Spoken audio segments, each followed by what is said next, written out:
A handful of soil has over 5 to 7 billion organisms. It's speaking.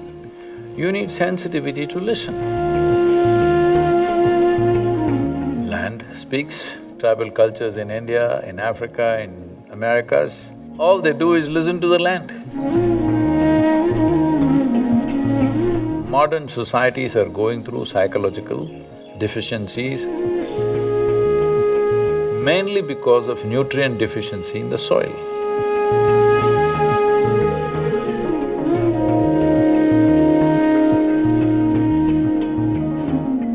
Today, actually in the afternoon, we were having a discussion, and I know plants and animals are living things, but I was confused. Is a soil a living thing?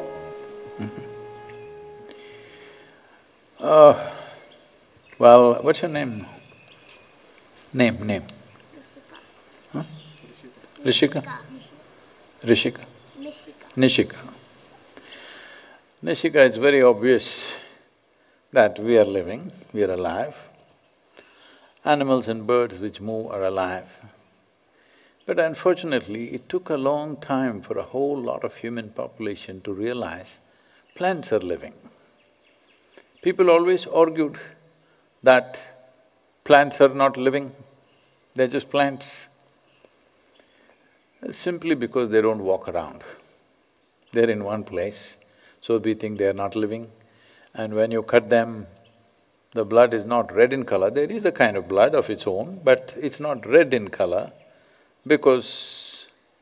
See, the human way of looking at life has been like this. Even among human beings who don't look like us, of a different color, of a different race or a different kind, people have treated them as not human beings, not even life. Hello? You heard of slavery, you heard of genocides in the world, all these terrible things. All this is… don't think it is happening because somebody has some evil intention. This is all it is. When your ability to perceive and experience is very limited, this is how you respond to life. Now, you don't look like me, so I think you're not life. So, human beings, at least now in the world, hopefully, it may not be in everybody's minds, but largely have started accepting each other as human beings, whatever color, race, size, shape, whatever they are. Animals, we're beginning to recognize them as life, but still I want you to know, every day, over 200 million animals are slaughtered. Obviously, we don't think they are as much life as us, isn't it? Hello? If we recognize them as just as much life as us, we may have to kill something to eat, but 200 million animals per day is definitely not needed. Everybody knows it is much more than any human being can eat, but still we're doing that. So wanton destruction of forests and lands have happened, but now that we have brought it to some control and people are beginning to understand trees and plants, plant life is also life. Now we're coming to soil. See, what you think is soil as a material, if you take it in your hand, a handful of soil has over 5 to 7 billion organisms, anywhere between 50 to 75,000 species, over 1,000, fungi and things like that. It's too much life. So just because there are microorganisms, does it become alive? Then how have we become alive? Over 60% of this body is microorganisms, and that's how we are alive. So if this contains so many microorganisms and cells and we are alive, if that has the same thing, why is it not alive? Simply because it just lies there, it doesn't stand up and dance like you. Hello isn't it? That's the only problem, it doesn't speak up, but it's speaking. You need sensitivity to listen. The trees are speaking their own language. You need to listen to know this. Otherwise, only if somebody shouts in your ear, they are speaking, rest of the life is not speaking. No, every life is speaking in its own way. They're not saying unnecessary things like human beings, they're just saying what's needed for them. Land speaks. Any number of cultures in the world, both in India, tribal cultures in India, in Africa, in Americas, there are many people, all they do is listen to the land, just listening to the land. If land was not alive, if the soil was not alive, how would it throw out so much life? So people have always been understanding soil as a bunch of chemicals, okay?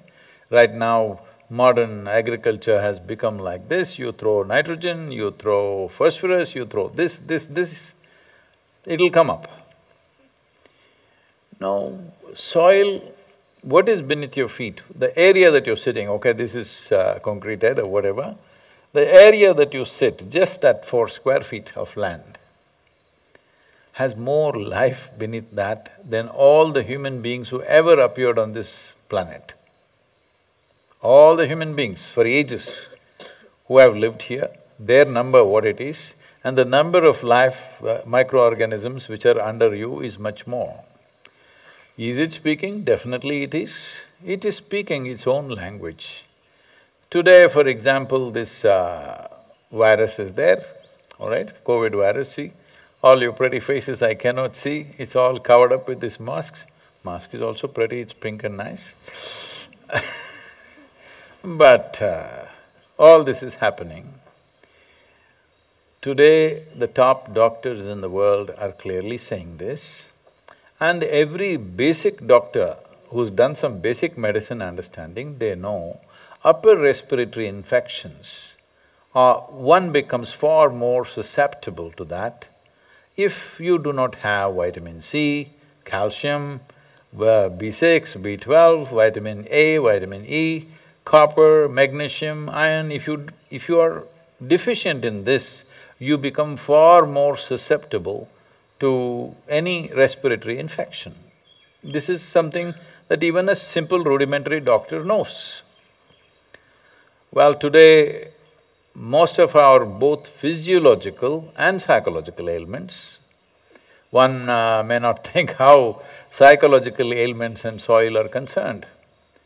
There is a whole lot of study today to show how modern societies are going through psychological deficiencies and problems, mainly because of nutrient deficiency in the soil. It is alive. Only because it's alive, it sustains this life. If you don't keep it alive, then, in United States, generally people refer to soil as dirt. If that is dirt, we are all dirt bags. Hello? This is soil, isn't it? The food that we eat is coming from that, and here we are. Most people don't understand this till you bury them. Countless number of people who walked this planet before you and me, where are they? They're all topsoil. They all enrich the soil. We are benefiting from that. If we don't enrich the soil, future generations will not benefit from that. That's all we're talking about. It's very alive. So in this country and in many nations, in many cultures, people always refer to soil as mother. We say Thaimanno, even today, most farmers won't enter their land without bowing down because they recognize it as a living force. And because it is alive, that is why it nurtures life.